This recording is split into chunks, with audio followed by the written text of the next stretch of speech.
Wanashika mteso, mtu mzima anatahiriwa na nguvu.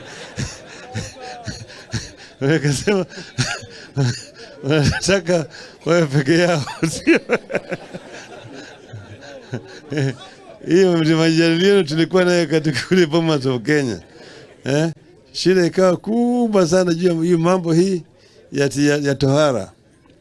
Ati mtu mwingine anasema wewe ni mtoto mdogo, maana yake wewe hujatahiriwa. Hiyo si ni mpumbavu?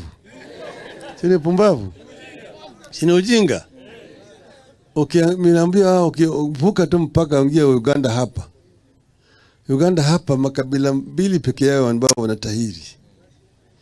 Wagishu ambao wanahusiana na Wabukusu na Wabokonjo. Bakonjo wako kule mle mlima wa Rwenzori peke yake.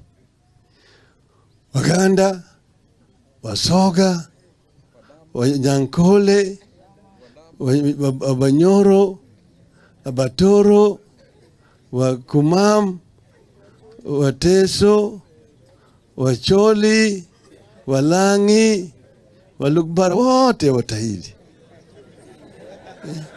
Hii mambo ya tohara ndio ya Bantu ya Kenya hii peke yake. Bantu bandili watahiri. Hii mambo ya tohara ni kitu ngini sana, ni kitu ya dini tu. Ilikuja dini ambayo ilipita huko Ethiopia, ndio kaingia hapa Kenya kwa Mabantu hapa.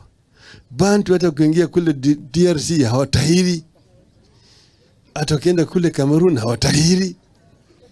Atakwenda kule South Africa hawatahiri. Mambo ya tohara ni kitu kidogo sana. Mtu ambaye anachukua mambo ya tohara kama ni kitu kubwa sana ni mpumbavu. Mpumbavu sana. Kama ile mambo ya kutahiri akina mama. Nakwenda kukata nembe ya kina mama.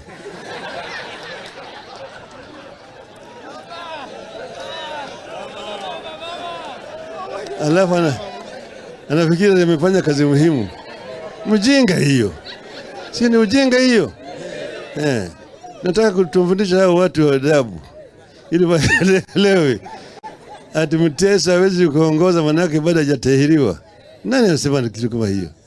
Hiyo nilisema mtu kama huyo alaniwe. Sio ni risha hiyo? Sio ni shetani hiyo? Sio ni shetani?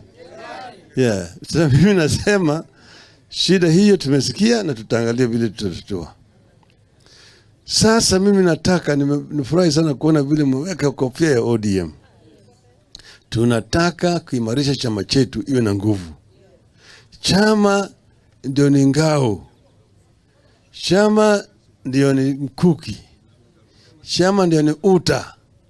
Ndio mshale ya kushika hatamu ya utawala. Kama chama iko na nguvu inaweza kushika hatamu ya utawala.